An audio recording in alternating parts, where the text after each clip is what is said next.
Hello everyone, welcome to my YouTube channel study centre. और जैसा कि आप सबको पता है कि हम DSSB TGT सोशल साइंस की एक सीरीज़ कर रहे हैं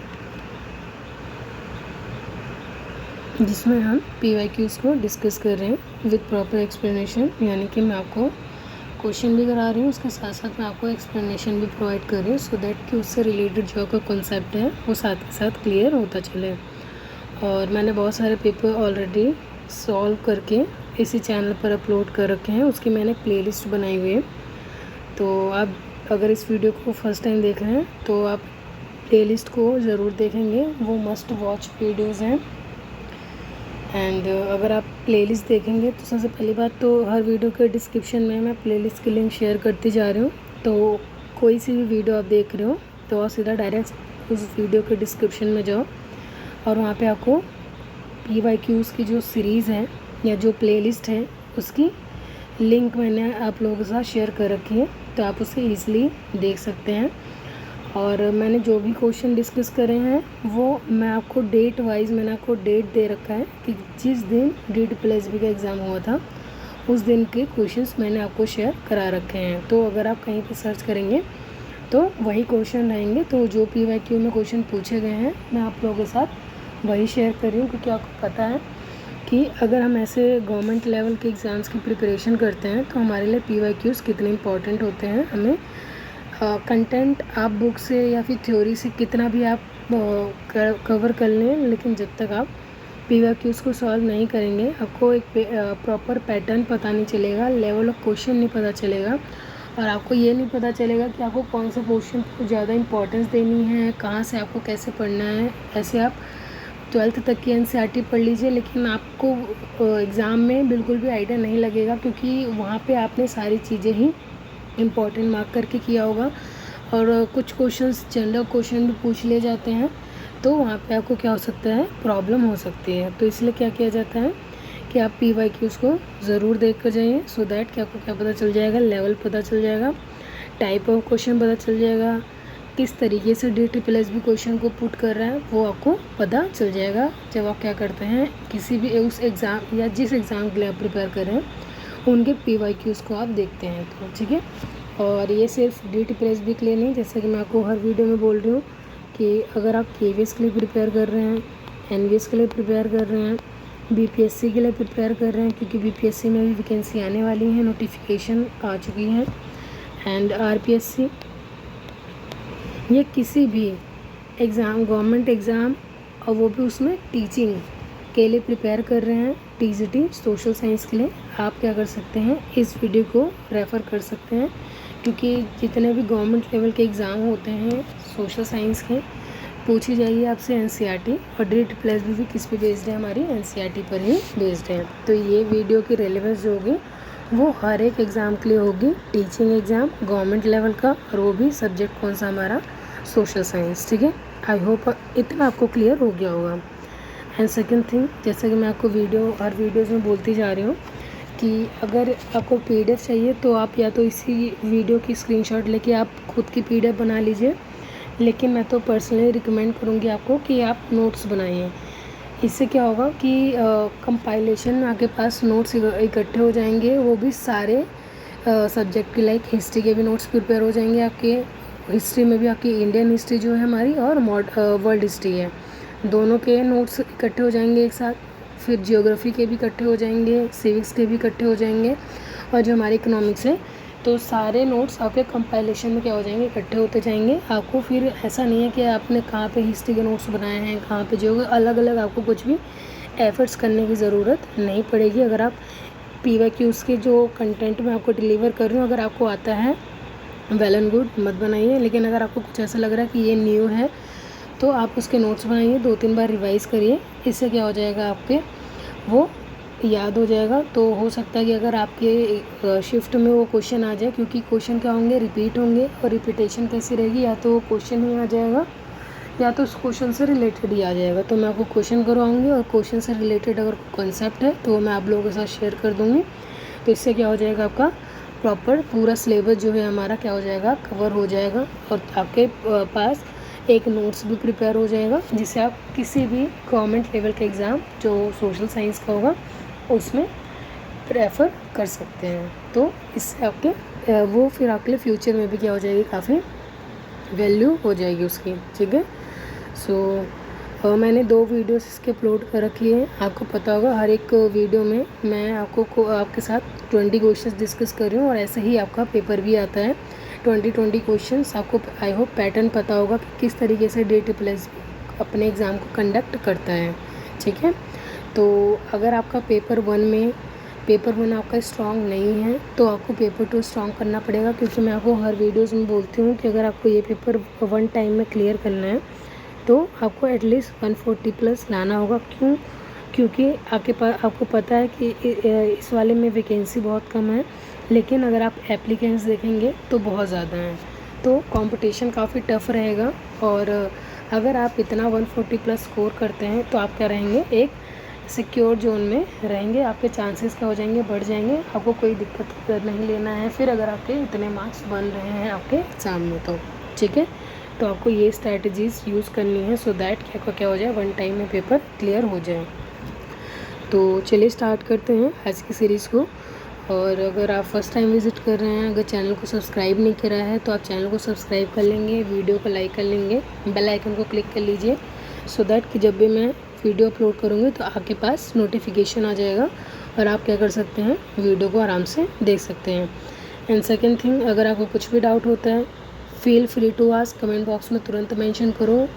अगर आपका इससे रिलेटेड कुछ भी डाउट है, आपको कोई एक्स्ट्रा चीज़ें नहीं पूछनी है, अगर आपको सोशल साइंस से रिलेटेड डाउट है या DTPLSB के एग्ज़ाम पैटर्न से रिलेटेड डाउट है तो ही आप क्या करेंगे, कमेंट बॉक्स में मेंशन करेंगे। यानी हमारे टीचिंग एग्ज़ाम से रिलेटेड कोई डाउट है तो आप कमेंट बॉक्स में मेंशन करो। कोशिश की जाएगी कि आपको कमेंट बॉक्स में सॉल्यूशन प्रोवाइड किया जाए। अगर नहीं तो आपको वीडियो देखनी है, नेक्स्ट वीडियो में ज़रूर आपको उसका सॉल्यूशन प्रोवाइड करने की कोशिश की जाएगी, ठीक है। तो चलिए स्टार्ट करते हैं अपनी आज की सीरीज़ को। तो जैसा कि हमने लास्ट वीडियो में क्वेश्चन नंबर 40 तक डिस्कस करा था, तो आज हम 41 से स्टार्ट करेंगे। हमारा फर्स्ट क्वेश्चन है, दैट इज़ क्वेश्चन नंबर 41। तो क्या कह रहा है question number 41, north east to south west diagonally oriented climograph represent dash type of climate. यानी नॉर्थ से ईस्ट तक, तो नॉर्थ हमारा ये है और यहाँ पे ईस्ट है, ठीक है। यहाँ पे जैसे अगर हम अपना देखें तो ये हमारा क्या हो जाता है, नॉर्थ, ये हमारा ईस्ट, ये हमारा वेस्ट और ये हमारा क्या है, साउथ।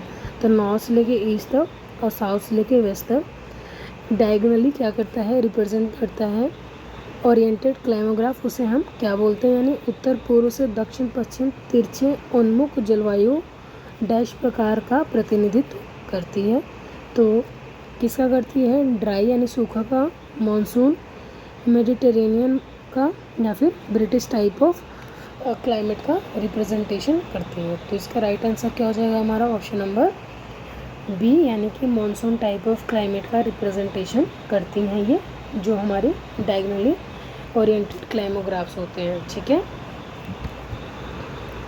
नेक्स्ट क्वेश्चन है हमारा question number 42, which of the following is an anthropogenic cause of biodiversity loss. यानी निम्नलिखित में से कौन जैव विविधता के नुकसान का मानव जनित कारण है। यानी कि किसके द्वारा, मतलब कि बायोडाइवर्सिटी यानी जैव विविधता का क्या हो रहा है, लॉस हो रहा है, यानी उसको नुकसान हो रहा है, और वो किसके द्वारा हो रहा है, ह्यूमंस के द्वारा हो रहा है। मतलब उसका कारण जो है, मतलब उसका कॉज जो है वो कौन है, हमारा ह्यूमन है, यानी हम हैं, यानी मानव है, ठीक है। Fragmentation of habitats of species of plants and animals due to deforestation and construction work, यानी वनों की कटाई और निर्माण कार्य के कारण पौधों और जानवरों की प्रजातियों के आवासों का विखंडन। यानी कि हम ऑब्वियसली बात है, हम कॉन्टीन्यूसली पेड़ों को काटते जा रहे हैं और कंस्ट्रक्शन वर्क हमारा क्या हो रहा है, कॉन्टीन्यूटी में है, क्यों पेड़ को काट के जंगलों को हम ख़त्म करते जा रहे हैं, वहाँ पे मॉल्स, मतलब ऐसी सारी चीज़ें हम क्या कर रहे हैं, शहर बसाते जा रहे हैं, कंस्ट्रक्शन वर्क करते जा रहे हैं।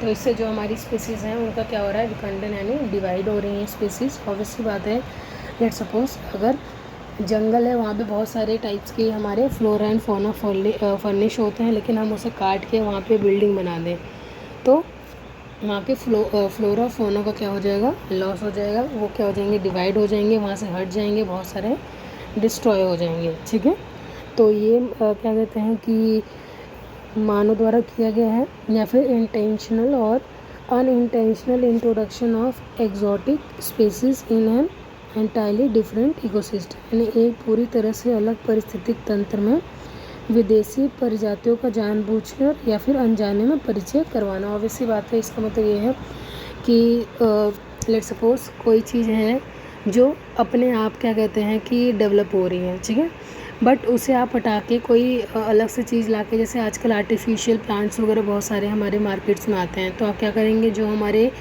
खुद के पौधे उगे हुए हैं उनको हटा के हम दूसरे पौधे ला के उन्हें उगाते हैं। तो इसका मतलब क्या हो गया कि वो हमारे उसके लिए क्या हो गया, विदेशी हो गया, यानी अनजान हो गया। ठीक है, जैसे आपको अगर आपने हिस्ट्री में पढ़ा होगा तो जो ब्रिटिशर्स थे हमारे बहुत सारे प्लांट स्पीसीज़ होते हैं उनको क्या करते हैं, डिस्ट्रॉय कर देते हैं। वो क्या करते हैं, पूरे जंगलों को साफ़ करके एक ही टाइप के क्या करते हैं, पेड़ों को लगा देते हैं। तो इसकी वजह से क्या होता है कि हमारे बहुत सारे जो फ्लोरा एंड फौनाज होते हैं उनका क्या होता है, लॉस होता है। आपने क्या करा होगा, इसे हिस्ट्री में पढ़ा होगा। ठीक है, तो देखते हैं हमारे इसका राइट आंसर क्या हो जाएगा, ऑप्शन नंबर सी, यानी कि बोथ। आपको ऐसे क्वेश्चंस पढ़ के खुद ही पता लग जाएगा कि इसका राइट आंसर क्या होना चाहिए। ठीक है, तो ऐसे क्वेश्चंस हैं, बिल्कुल भी आपको वहाँ पर नर्वस नहीं होना है, बिल्कुल भी जल्दबाजी नहीं करनी है। आप आराम से क्वेश्चन को रीड करो, क्योंकि क्वेश्चन को जल्दबाजी में 3 बार पढ़ के टाइम वेस्ट करने से अच्छा है कि आप उसे आराम से पढ़ो, उसके आधे टाइम में आपको क्वेश्चन समझ में आ जाएगा, तो आप क्या करेंगे, उसे ईजिली आंसर दे सकेंगे। क्योंकि टाइम आपका कॉन्टीन्यूटी में कम होता जाएगा, 120 क्वेश्चंस होंगे, 120 आपके पास मिनट्स होंगे, उसमें फिर आपको रीजनिंग और मैथ जैसे भी पोर्शन करने होंगे जो आपके टाइम कंज्यूमिंग होंगे, और फिर पैसेजेस भी आएंगे जिसमें टाइम कंज्यूम होगा। तो बिल्कुल भी आपको परेशान नहीं होना है। ठीक है, सो चलिए चलते हैं नेक्स्ट क्वेश्चन पर। Question number 43, Which of the following combination of salts is correctly sequenced in descending order of the percentage in the sea water? तो निम्नलिखित में से किस लवण के संयोजन को समुद्र के पानी में उनके प्रतिशत के अवरोही क्रम में सही ढंग से अनुक्रमित किया गया है, यानी कि डिक्रीजिंग ऑर्डर में, अकॉर्डिंग टू सीज में उनकी प्रेजेंस, यानी जो सागर है या समुद्र है उनकी प्रेजेंस के अकॉर्डिंग डिक्रीजिंग ऑर्डर में हमें बताना है, यानी वो सबसे ज़्यादा, फिर कम, फिर कम, फिर सबसे कम। ठीक है, तो ऑप्शन है हमारे पास, सबसे ज़्यादा कैल्शियम सल्फेट होता है, फिर सोडियम क्लोराइड, फिर मैग्नीशियम क्लोराइड। सेकेंड स्टेटमेंट है हमारा कैल्शियम कार्बोनेट, पोटेशियम सल्फेट और sodium chloride. Sodium chloride, magnesium bromide या फिर magnesium chloride, sodium chloride, magnesium chloride या फिर कैल्शियम कार्बोनेट। तो आप देख सकते हैं कि कैसे टाइप के क्वेश्चन पूछे जाते हैं। तो ऐसा नहीं है कि एक क्वेश्चन एक शिफ्ट में आ गया, आपने एक पेपर कर लिया, फिर आपको दूसरा पेपर देखने की ज़रूरत ही नहीं है, आप उसको देखेंगे ही नहीं। हर एक पेपर अपने आप में क्या है, इम्पोर्टेंस रखते हैं। हर एक पेपर से आपको कुछ ना कुछ नया सीखने को मिलेगा ही मिलेगा।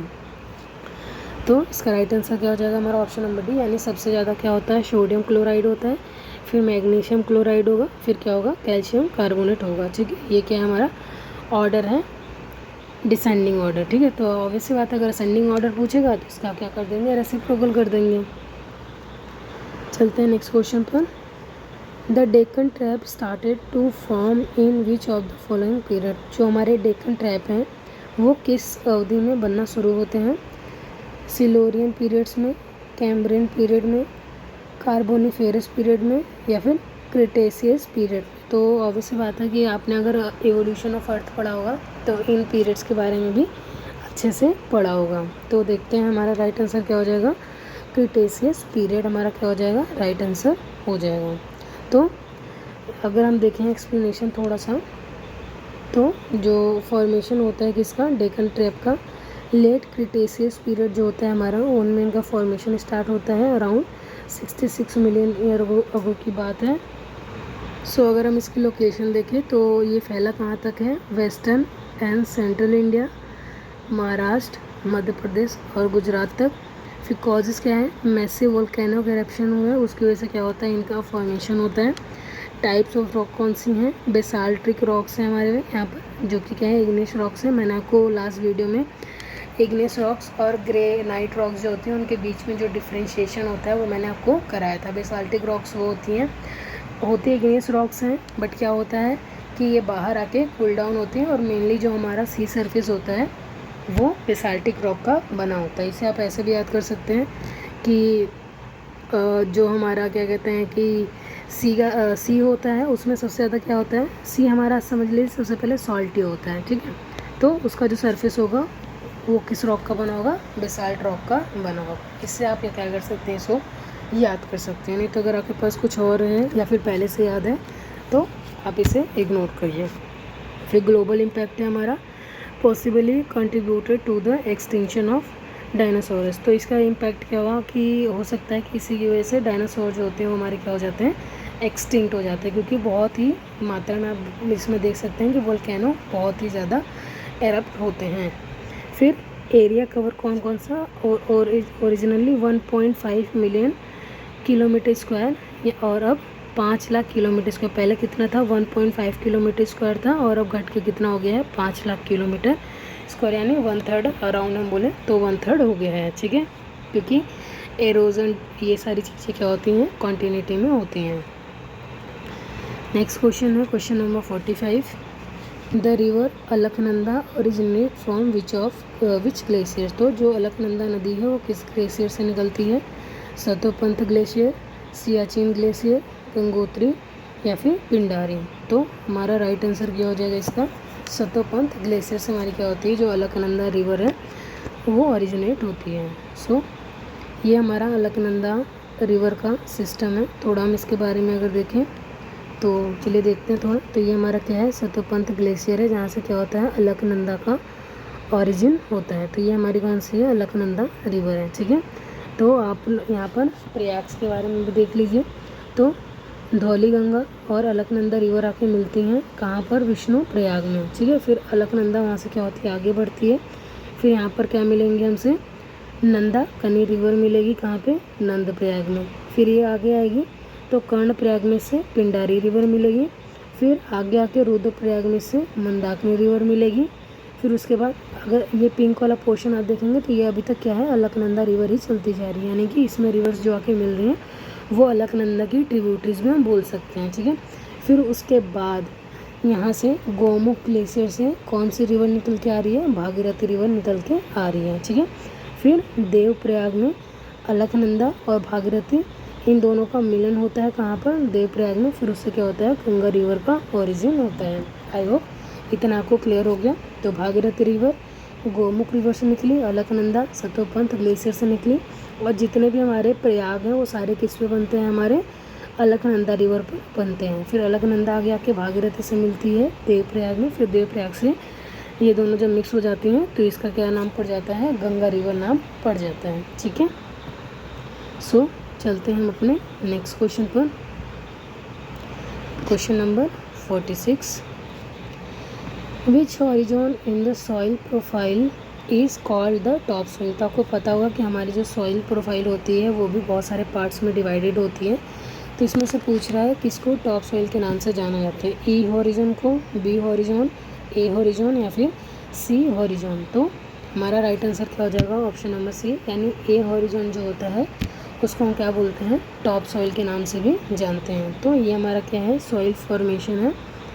तो सबसे पहला क्या होता है हमारा ओ मतलब होता है यहाँ पे ह्यूमस और ऑर्गेनिक्स होते हैं। जो ए वाला होता है उसको टॉप सॉइल बोलेंगे, बी वाले पार्ट को सब सॉइल बोलते हैं, सी वाले को पेरेंट मटेरियल बोलते हैं, और जो डी वाला पार्ट होता है वो बेड रॉक्स होता है, यानी कि ये पत्थर के फॉर्म में होते हैं। फिर वही पत्थर अगर टूट जाएंगे तो पेरेंट मटेरियल बन जाएंगे, फिर और उनका और टूटेंगे वो तो सब सॉइल बन जाएंगे। फिर उसके बाद और टूट के जहाँ तक हमारी क्या होती है, जड़ें आराम से रह सकते हैं, उसे हम क्या बोलते हैं, टॉप सॉइल। और जहाँ पे पौधा उगता है, जहाँ पर हमारे क्या होते हैं, ह्यूमस और ऑर्गेनिक मटेरियल्स यूज़ होते हैं, उसको हम क्या बोलते हैं, ओ लेयर बोलते हैं, ठीक है।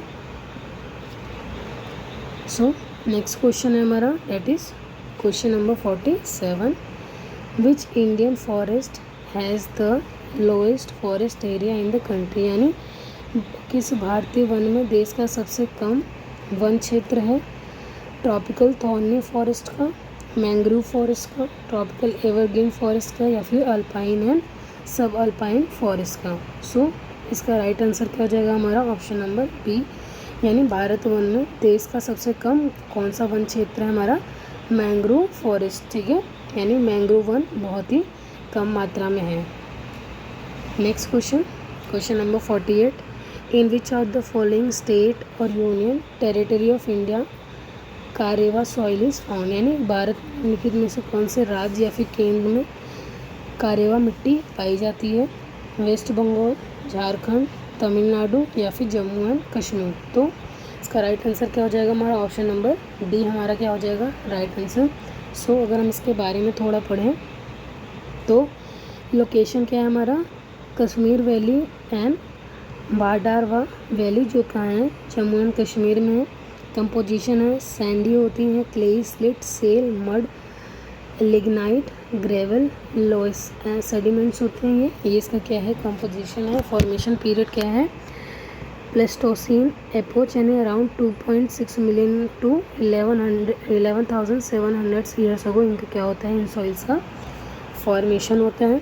और फॉर्मेशन प्रोसेस क्या है इसका, form due to blockage of natural drainage by Pir Panjal range. जो हमारी पीर पंजाल रेंज है वो क्या करती है, नेचुरल ड्रेनेज फॉर्म करती है। यानी लेट्स सपोज कोई रिवर निकल के आ रही है तो ये हमारी जो पीर पंजाल है रेंज है या क्या करती है, इन रिवर्स के लिए एक तरीके से ब्लॉकेज बना देती है। तो यहाँ पे क्या होती है, जो सॉइल इकट्ठी हो जाती है, यानी कि ऑब्वियस सी बात है जो भी रिवर होती है वो कुछ सेडिमेंट्स लेकर आती है और जहाँ पर उन्हें ब्लॉकेज मिलता है उनको छोड़कर जो पानी होता है वो सिर्फ निकल जाता है। So creating a lake that later drained up living behind fertile deposits. तो जो लेक्स होती हैं वो क्या करती हैं, जो फर्टाइल्स उनके होते हैं उनको क्या कर जाती हैं, डिपॉजिट्स कर जाती हैं। फिर एग्रीकल्चर यूजेस क्या हैं इसके, आइडिया फॉर कल्टीवेशन ऑफ जाफरान, यानी कश्मीर में जो सैफरॉन्स होते हैं जिन्हें हम सैफरॉन्स बोलते हैं उनके लिए क्या होता है, काफ़ी बेस्ट होती हैं ये। आमंड्स हो गए हमारे, एप्पल्स हो गए एंड वॉलनट्स, इनके लिए क्या होती हैं, काफ़ी फर्टाइल्स होती हैं, यहाँ पर इनकी खेती होती है। ठीक है, नेक्स्ट है आर्कियोलॉजिकल वैल्यू क्या है इसकी, contain fossils and traces of ancient human civilisation. तो इसमें क्या होते हैं, फॉसिल्स भी पाए जाते हैं।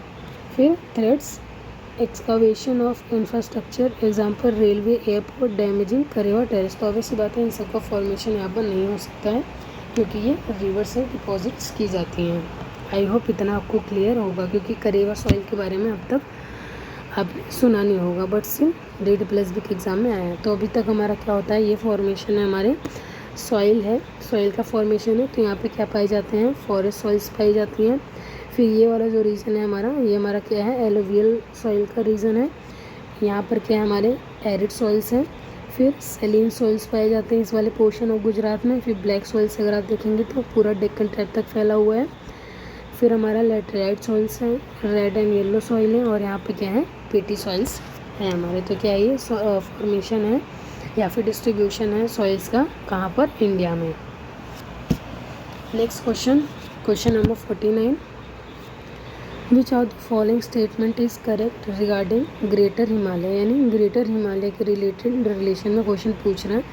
तो अगर जैसे लेट्स सपोज हमारा इंडिया है ये हमारा, अगर तो ग्रेटर हिमालय आपको पता होगा कि जो सबसे ऊपर वाला होता है वो क्या होता है हमारा, ग्रेटर हिमालय। फिर उसके बाद लेसर हिमालय बोल दे, मिडल हिमालय बोल दे। फिर उसके बाद क्या होता है, हमारी शिवालिक रेंजेस आती हैं। आई होप इतना आपको क्लियर होगा कि अगर किसी भी माउंटेन रेंज की बात हो तो आपके माइंड में वो एरिया क्लिक हो जाना चाहिए कि कौन से रीजन या फिर कौन से एरिया से बात की जा रही है। अगर आपको इनमें प्रॉब्लम आ रही है तो आप ज़्यादा से ज़्यादा मैप्स देखें और इन कॉन्सेप्ट्स को क्लियर करें। जिस माउंटेन रेंज की बात आई तुरंत आपके माइंड में वो एरिया क्लिक हो जाना चाहिए कि किस एरिया की बात हो रही है। ठीक है, इतना आपको होना चाहिए, तभी आप उससे रिलेटेड क्वेश्चन को सॉल्व कर पाएंगे। तो हमसे क्या पूछ रहे हैं, they receive less rainfall as compare to lesser Himalayas and Shivaliks. तो ये जो हमारे ग्रेटर हिमालयस होते हैं ये शिवालिक और जो हमारा लेसर हिमालयस होता है उनके कंपैरिजन में कम रेनफॉल रिसीव करते हैं। और Dhaulagiri mountain range lies in this region. तो जो धौलागिरी माउंटेन रेंज है वो ग्रेटर हिमालय में आती है। और थर्ड है it lies in the south of laser Himalaya, यानी कि अभी मैंने बताया सबसे पहले क्या होते हैं हमारे ग्रेटर हिमालयस, फिर क्या है हमारे लेसर हिमालयस, फिर हमारा क्या है शिवालिक। तो आप बता सकते हैं कि हमारा जो लेसर हिमालय है वो साउथ में है या फिर जो ग्रेटर हिमालय है वो साउथ में है। ठीक है, तो चलिए देखते हैं हम अपने आंसर को। तो इसका आंसर क्या हो जाएगा हमारा option number first and second क्या हो जाएगा हमारा राइट आंसर हो जाएगा। ठीक है, तो थोड़ा अगर हम देखें इसके बारे में तो ये है हमारा फॉर्मेशन। तो ये हमारे इंडिया का मैप है। तो सबसे पहले क्या है हमारा काराकोरम रेंज है, जो यहाँ पर क्या है हिंदकुश, यहाँ पे आपने देखा होगा पेमोन नोट के नाम से भी एक फेमस है। ठीक है, जहाँ पे क्या होता है तरीके से सारी माउंटेन रेंजेस आके क्या होती हैं मिक्स होती हैं। फिर यहाँ पर क्या है लद्दाख रेंज, फिर हमारे पास क्या आती है झांसकर रेंज आती हैं। ठीक है, जो आगे जाती हैं तो उन्हें महाभारत रेंज भी बोलते हैं तिब्बत में। फिर नेक्स्ट है हमारा यहाँ पर सबसे पहला ग्रेटर हिमालय रेंजेस। सो ये हमारी क्या है ग्रेटर हिमालय, जो भी हाईएस्ट पीक अगर आप देखेंगे माउंट एवरेस्ट, कंचनजंगा, ये मोस्टली किसका पार्ट है हमारे ग्रेटर हिमालयस का पार्ट है। ठीक है, इन्हें हम आउटर हिमालयस भी बोलते हैं। फिर ये क्या है धौलाधर रेंज, उसमें धौलागिरी पूछा गया था। ठीक है, तो धौलाधर और धौलागिरी इनमें आप कंफ्यूज नहीं होंगे, ये दोनों अलग अलग हैं। तो पीर पंजाल, धौलाधर, ये और ये क्या है हमारे मिडल हिमालयस का पार्ट है, जिन्हें मिडल हिमालय या लेसर हिमालयस बोलें। फिर है हमारा थर्ड शिवालिक रेंज। ठीक है, जो सबसे ज़्यादा साउथ में है। ठीक है, तो जैसा कि आपने देखा कि ये हमारा क्या है डिस्ट्रीब्यूशन ऑफ हिमालयस, और ये हमारी क्या है देख सकते हैं इंडस रिवर है। कई बार इसकी ट्रिब्यूटरीज पूछ ली जाती है, तो झेलम, चेनाब, रावी और सतलज ये क्या है इसकी ट्रिब्यूटरीज हैं। ठीक है, ये भी आपको क्या रखना है याद रखना है। ठीक है, सो आई होप यहाँ पे ब्रह्मपुत्र की ये काफ़ी मतलब आई होप यहाँ पर आपको क्लियर हो गया होगा, जो मतलब कि इस माउंटेन रेंज की इंपॉर्टेंट रिवर्स हैं उनके बारे में भी बता दिया गया है। यहाँ पर इंडस, यहाँ पर ब्रह्मपुत्र और यहाँ पर गंगा रिवर सिस्टम, तीनों रिवर सिस्टम के बारे में भी बता दिया गया है। ठीक है, तो चलिए चलते हैं नेक्स्ट क्वेश्चन पर। Question number 50, which of the following is an economic attribute of population composition, यानी निम्नलिखित में से कौन जनसंख्या संरचना का आर्थिक गुण है। लिटरेसी यानी कितने पढ़े लिखे हैं, सक्सेस रेशियो यानी कि पर 1000 मेल में कितनी फीमेल्स हैं, एजिंग की एज कैसी है, एंड ऑक्यूपेशन, क्योंकि आपको पता होगा एजिंग मतलब क्या होता है कि जैसे ओल्ड एज हैं हमारे वो डिपेंडेंट्स होते हैं जो हमारे यंग एज होते हैं, तो उसको क्या बोलते हैं एजिंग बोलते हैं।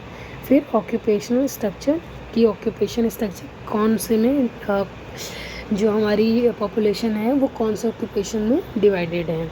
ठीक है, तो इसका राइट आंसर क्या हो जाएगा ऑक्यूपेशनल स्ट्रक्चर। ये क्या हमारे इकोनॉमिक अट्रीब्यूट करता है ऑफ पॉपुलेशन कंपोजिशन का। ठीक है, यानी जनसंख्या संरचना का आर्थिक गुण है। ठीक है, so next question, question number 51, which country is the largest exporter of cotton, यानी कौन सी कंट्री है जो कपास की सबसे ज़्यादा क्या करती है एक्सपोर्ट करती है। ठीक है, एक्सपोर्ट मतलब ट्रेड करना। अगर ये हमारी क्या है होम कंट्री है तो हम होम कंट्री से किसी दूसरी कंट्री में सामान भेजते हैं तो क्या हो जाता है एक्सपोर्ट हो जाता है। उसी जगह अगर हम किसी बाहर कंट्री से सामान लेकर आते हैं तो क्या कहलाता है इम्पोर्ट कहलाता है, यानी निर्यात कहलाता है। ठीक है, और एक्सपोर्ट क्या होता है किसी भी कंट्री के लिए बेनिफिशियल होता है और इम्पोर्ट नहीं होता है। ठीक है, अगर एक्सपोर्ट ज़्यादा है इंपोर्ट से तो क्या है कंपनी प्रॉफिट में है यानी सरप्लस में है।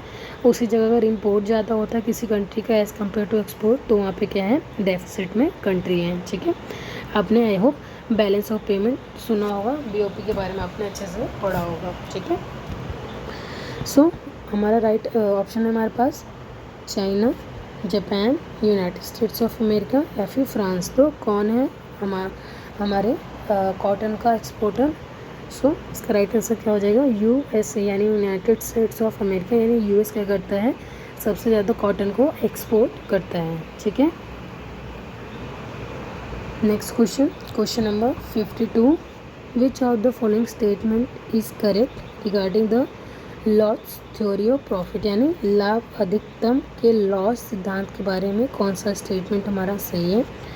पहला स्टेटमेंट हमारा industrial location is characterised by condition of monopolistic competition यानी औद्योगिक स्थान एकाधिकार प्रतिस्पर्धा की स्थिति की विशेषता बताता है। तो आई होप ये मोनोपोलिस्टिक आपको टाइप्स ऑफ जो मार्केट होती है वो आपको पता होगा। मोनोपोलिस्टिक कंपटीशन क्या होता है, यहाँ पर different large number of buyers होते हैं, लार्ज नंबर ऑफ सेलर्स होते हैं, और यहाँ पर डिफरेंट प्रोडक्ट्स क्या किए जाते हैं, परचेज और सेल्स किए जाते हैं डिफरेंट प्रोडक्ट्स का। ठीक है, डिफरेंट प्रोडक्ट्स का क्या बाय एंड सेलिंग किया जाता है। ठीक है, जैसे एक होती है हमारी परफेक्ट कंपटीशन, फिर आती है हमारी मोनोपोली, फिर मोनोपोलिस्टिक, फिर आती है हमारी ओलिगोपोली मार्केट। ठीक है,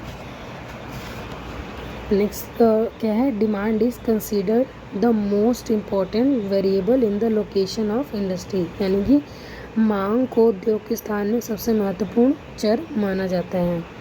तो देखते हैं हमारा राइट आंसर क्या हो जाएगा।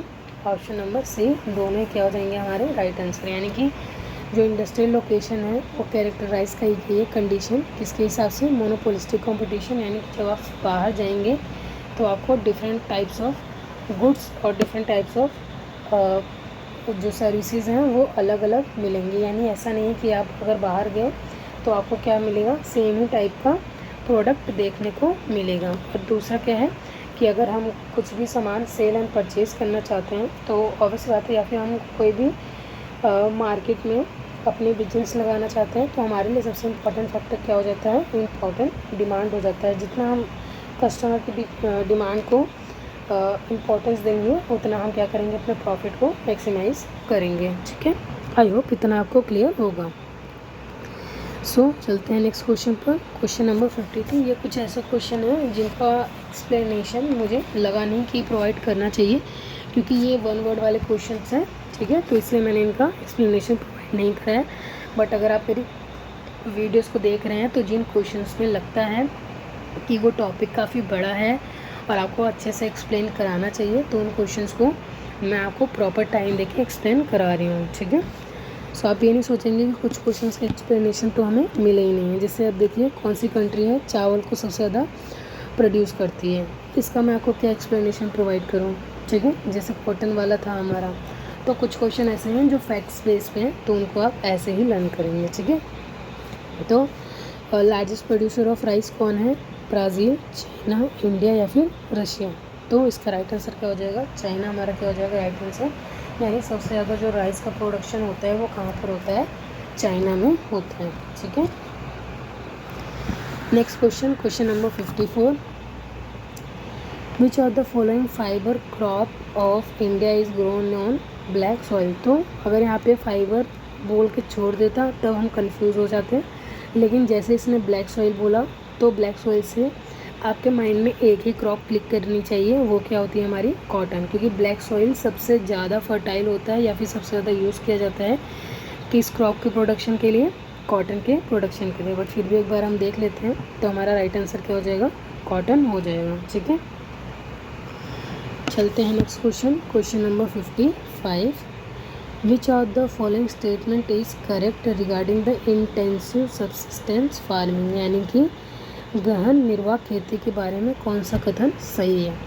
It is practice in area of high population pressure on land, यानी कि यह भूमि पर उच्च दाब जनसंख्या दबाव वाले क्षेत्रों में की जाती है।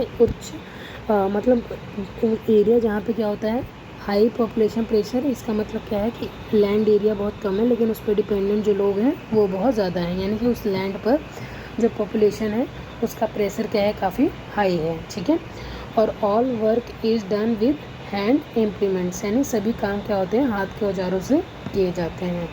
सो हमारा राइट आंसर क्या हो जाएगा यहाँ पर, ऑप्शन नंबर सी, यानी कि जो सब्सिस्टेंस फार्मिंग होती है वो उस एरिया में होती है जहाँ पर लैंड कम है बट जो उस पर पॉपुलेशन का प्रेशर है यानी डिपेंडेंसी है वो काफ़ी ज़्यादा है। और ऑब्वियस बात है जब लैंड कम है तो हमें किसी भी टेक्नोलॉजिकल वाले जो औजार होते हैं या फिर जो इम्प्लीमेंट्स होते हैं उनकी ज़रूरत नहीं पड़ेगी। तो देखते हैं थोड़ा सब्सिस्टेंस फार्मिंग के बारे में। तो लेबर इंटेंसिव यानी relies heavily on manual labour often और फैमिली बेस्ड, तो ये ऐसी टाइप ऑफ होती है कि मोस्टली जो ह्यूमंस होते हैं वो क्या करते हैं, इस पर काम करते हैं। स्मॉल लैंड होल्डिंग होती है due to land fragmentation specially in rural areas में। एरिया जो है जहाँ पे क्या होता है लैंड की मात्रा क्या है कम है। High yield per hectare achieve through intensive cultivation and multiple cropping की वजह से क्या होता है हाई यील्ड का यूज़ किया जाएगा। फिर इरिगेशन डिपेंडेंट रहता है, require consistent water supply. Obviously बात है लैंड कम है, अगर प्रॉपर वाटर नहीं मिलेगा तो उसकी प्रोडक्टिविटी कैसे इंक्रीज़ होगी, वो सूख जाएगा। नेक्स्ट यूज़ ऑफ इनपुट्स, तो हमें इसमें क्या करने पड़ेंगे, काफ़ी ज़्यादा फर्टिलाइज़र HY सीड्स का यूज़ करना पड़ेगा क्योंकि हम क्या कर रहे हैं मल्टीपल फार्मिंग कर रहे हैं यहाँ पर। फिर स्टेपल क्रॉप्स कौन सी होती हैं, जैसे राइस हो गई, वीट हो गई, मेजे, पल्सेस, ये सारी क्या हैं कॉमन क्रॉप्स हैं क्योंकि अब पॉपुलेशन है तो पॉपुलेशन तो ऑब्वियसली बात है इन्हीं सबको कंज्यूम करती है, तो यही सारी चीज़ें क्या की जाएंगी, उगाई जाएंगी। फिर ट्रेडिशनल टेक्निक्स है हमारी फार्मिंग मेथड पास डाउन थ्रू जनरेशन, तो ऑब्वियसली बात है एक जनरेशन से दूसरे जनरेशन तक इसको पास किया जाता है। And regional focus common in states like जैसे उत्तर प्रदेश, बिहार, वेस्ट बंगाल, तमिलनाडु, इन सब में क्या होते हैं इस टाइप की फार्मिंग होती है। ठीक है, आई होप यहाँ पर आपको इतना क्लियर हो गया होगा। Question number 56, which of the following is one of the special economic zone यानी SEZ इन इंडिया, इनमें से कौन सा स्पेशल इकोनॉमिक जोन है भारत में, तो देखते हैं Kandla special economic zone, Ahmedabad special economic zone, Srinagar special economic zone या फिर चेन्नई स्पेशल इकोनॉमिक जोन। तो इसका राइट आंसर क्या हो जाएगा हमारा कांडला स्पेशल इकोनॉमिक जोन। तो सबसे पहले मैं आपको अगर बता दूं तो SEZ यानी स्पेशल इकोनॉमिक जोन क्या होती हैं। Special economic zone is a designated area where relaxed economy laws to export investment and industrial growth, यानी इसमें क्या होगा वो ऐसा एरिया होता है जहाँ पर निर्यात, निवेश और औद्योगिक विकास को क्या किया जाएगा, बढ़ावा दिया जाएगा। तो ये कुछ क्या है हमारे स्पेशल इकोनॉमिक जोन्स हैं। ठीक है, और ये क्या है इनकी लोकेशन है और ये क्षेत्र नहीं, ये क्या है जैसे मतलब कि वो किस टाइप के लिए मतलब किस चीज़ के लिए यूज़ हो रहे हैं, जैसे मल्टी प्रोडक्ट्स के लिए यूज़ हो रहे हैं, IT मैन्युफैक्चरिंग के लिए, इलेक्ट्रॉनिक्स के लिए। ठीक है, तो इम्पैक्ट्स क्या होता है SEZs बूस्ट एक्सपोर्ट को बूस्ट करेंगे, अट्रैक्ट करेंगे FDIs को और क्रिएट करेंगे ज़्यादा से ज़्यादा जॉब्स को। ठीक है, तो आई होप यहाँ पर आपको जो SEZ यानी स्पेशल इकोनॉमिक जोन वाले जो एरियाज़ होते हैं वो क्लियर हो गए होंगे। ठीक है, तो यहाँ पर जो हमारे इंडिया के इकोनॉमिक जोन्स हैं उनके बारे में आप देख लीजिए, कांडला सीब्स जो मुंबई में है, फिर नोएडा, विशाखापट्टनम एंड कोचीन। ठीक है, और ये क्या है इनके लोकेशंस है, कौन कौन से लोकेशन में ये हमारे स्पेशल इकोनॉमिक जोन्स हैं। ठीक है, सो नेक्स्ट क्वेश्चन देखते हैं, question number 57, that is national highway 1 passes through which state या फिर यूनियन टेरिटरी ऑफ इंडिया, यानी जो NH1 है वो कौन से स्टेट या फिर यूनियन टेरिटरी से पास होके जाता है, दिल्ली, मिज़ोरम, जम्मू एंड कश्मीर या फिर हरियाणा। सो इसका राइट आंसर क्या हो जाएगा, जम्मू एंड कश्मीर से होकर वो जाता है। ठीक है,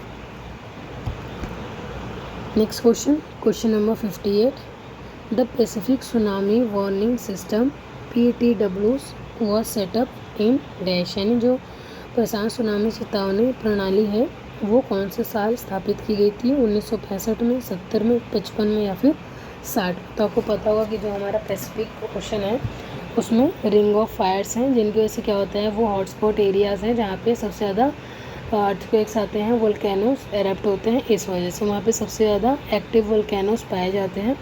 इसलिए वहाँ पे एक सिस्टम को इंट्रोड्यूस किया गया था सो दैट कि क्या किया जाए कि अगर कभी सुनामी जैसे सिचुएशंस अराइज होते हैं तो लोगों को पहले ही इंडिकेशंस कर दी जाए, क्योंकि आपको पता होगा जापान जो है रिंग ऑफ फायर वाले जोन में आता है तो वहाँ पे सबसे ज़्यादा अर्थक्वेक्स देखे जाते हैं। ठीक है, तो इसका राइट आंसर देखते हैं हम, राइट आंसर हो जाएगा 1965 में इसको एस्टैब्लिश या फिर सेटअप या फिर इंट्रोड्यूस किया गया था। ठीक है, लास्ट सेकेंड क्वेश्चन है आज का हमारा, विच of the following is a type of rapid movement landslide, यानी रैपिड मूवमेंट्स लैंडस्लाइड का कौन सा एग्जांपल है, यानी तीव्र गति से भूस्खलन होना। ठीक है, एक होता है रैपिड और एक होता है स्लो डाउन। तो रॉक स्लाइड और मड फ्लो, इन दोनों में से कौन सा ऐसा है जो रैपिड मूवमेंट का एग्जाम्पल है। तो सेकेंड वाला जो है वो हमारा क्या है, रैपिड लैंडस्लाइड का एग्जाम्पल है। ठीक है, लास्ट क्वेश्चन देखते हैं आज का हमारा, question number 16। Which of the following is an endogenous hazard, यानी निम्नलिखित में से कौन सा अंतर्जात खतरा है। ठीक है, यानी अर्थ के अंदर हो रही है। तो वोल्केनिक डिजास्टर, सुनामी या फिर अर्थक्वेक। तो आई होप ऐसे क्वेश्चंस का आंसर आप बड़े इजीली दे सकते हैं, अंडरस्टैंडिंग के बेस है, इसलिए इन क्वेश्चंस के मैंने आपको एक्सप्लेनेशन नहीं प्रोवाइड करे, क्योंकि क्या है ये कुछ ऐसे क्वेश्चन है जो बहुत ही ज़्यादा इजी क्वेश्चन है जिनका आप इजीली आंसर दे सकते हैं। ठीक है, तो हमारे इस क्वेश्चन का राइट आंसर क्या हो जाएगा, फर्स्ट सेकंड थर्ड तीनों, यानी कि जो वोल्केनिक डिजास्टर होता है वो भी हमारे जो क्रस्ट है उसके अंदर होता है। सुनामी भी ऊपर नहीं आती है, अंदर आती है, उसके बाद क्या होता है उसका इम्पैक्ट बाहर देखने को मिलता है। और अर्थक्वेक भी जो होता है वो एक क्या है, एंडोजीनियस हजार्ड है। ठीक है, आई होप इतना को क्लियर है। जो क्वेश्चंस आज मैंने आपको कराए उसमें से आपने काफ़ी सारे क्वेश्चंस, मैं ये अज्यूम करके चल रही हूँ और एक्सपेक्ट करके चल रही हूँ कि आज के 20 क्वेश्चंस में आपके मोर देन 15 क्वेश्चन सही होंगे, क्योंकि ये वाला जो क्वेश्चन था वो काफ़ी इजी क्वेश्चन था, इसलिए इसके ज़्यादा एक्सप्लेनेशन नहीं प्रोवाइड किए गए हैं। सो आप ज़रूर बताएं कि आपके कितने क्वेश्चन सही हुए हैं या आपने कितने क्वेश्चन ट्राई करें। ठीक है, और अगर आप ऑब्वियस सी बात है ट्राई करेंगे तभी आपके क्वेश्चन सही होंगे, पहले गलत होंगे लेकिन कभी तो सही होंगे। ठीक है, तो कॉन्टीन्यूसली आप वीडियोस को देखते रहिए, एक बार दो बार नोट्स बनाइए, नोट्स को रिवाइज़ करिए, इससे क्या होगा आपको हेल्प मिलेगी आपके एग्ज़ाम को क्रैक करने में। तो मिलते हैं नेक्स्ट वीडियो में, चैनल को सब्सक्राइब करना ना भूलें। Thank you so much.